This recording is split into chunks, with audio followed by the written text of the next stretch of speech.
नमस्कार मंडळी, कुकिंग एक्सप्लोरेशनमध्ये सर्वांचे खूप खूप मनापासून स्वागत। तर आज आपण बनवणार आहोत अळूवडी। त्यासाठी आपण इथे अळूची पानं घेतलेली आहेत आणि त्याच्या अशा प्रकारे आपण शिरा काढून घ्यायचे आहेत पहिले, की ज्यामुळे वडी दुमडताना आपल्याला प्रॉब्लेम नाही होणार आणि खाताना छान लागतील।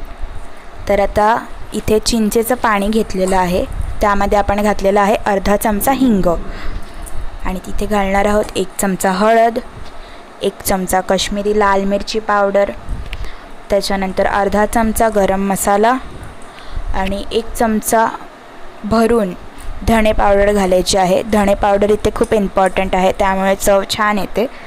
तर इथे धणे पावडर 1 चमचा घातलेली आहे आणि त्यानंतर इथे घालणार आहोत आगरी मसाला अर्धा चमचा आणि व्यवस्थित आपण हे मिक्स करून घ्यायचं आहे पाण्यामध्ये सगळे मसाले आणि त्यात चवीनुसार मीठ घालून घ्यायचं आहे। तर इथे मी 1.5 चमचा मीठ घातलेला आहे, तुमच्या अंदाजाप्रमाणे चवीनुसार तुम्ही घालू शकता आणि 2 मोठे चमचे गूळ पावडर घालायची आहे, की ज्यामुळे अशी आंबट गोड चव येईल।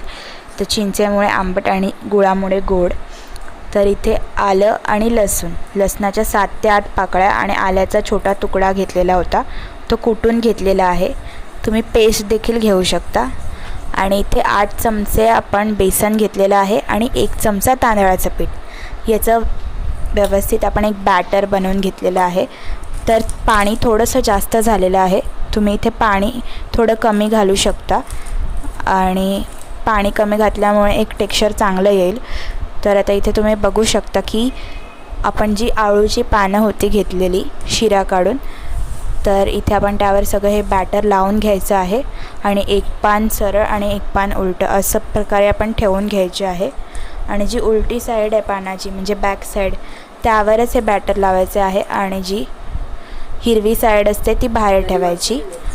आता आपण दोन्ही बाजूनी दुमडून घ्यायचं आहे आणि चारी बाजूनी दुमडून घ्यायचं आहे, पहिले दोन्ही बाजूने आणि नंतर साईडच्या 2 बाजू आणि व्यवस्थित आता आपण अळूवडीचा रोल बनवून घ्यायचा आहे। आणि आपण जेव्हा ही सगळी प्रोसेस करत असू तेव्हाच आपण पाणी एका साईडला उकळवायला ठेवलेलं आहे, की ज्यामुळे काय होईल, आपण अळूवडी जी आहे ती रोल केल्या केल्या लगेच शिजवायला ठेवू। तर इथे शिजवलेली आहे 15 ते 20 मिनटं आणि त्यानंतर आपण अळूवडी कापून घेतलेली आहे। इथे शिजवण्याची व्हिडिओ मी घातली नाही आहे, डायरेक्ट कापण्याचीच घातलेली आहे।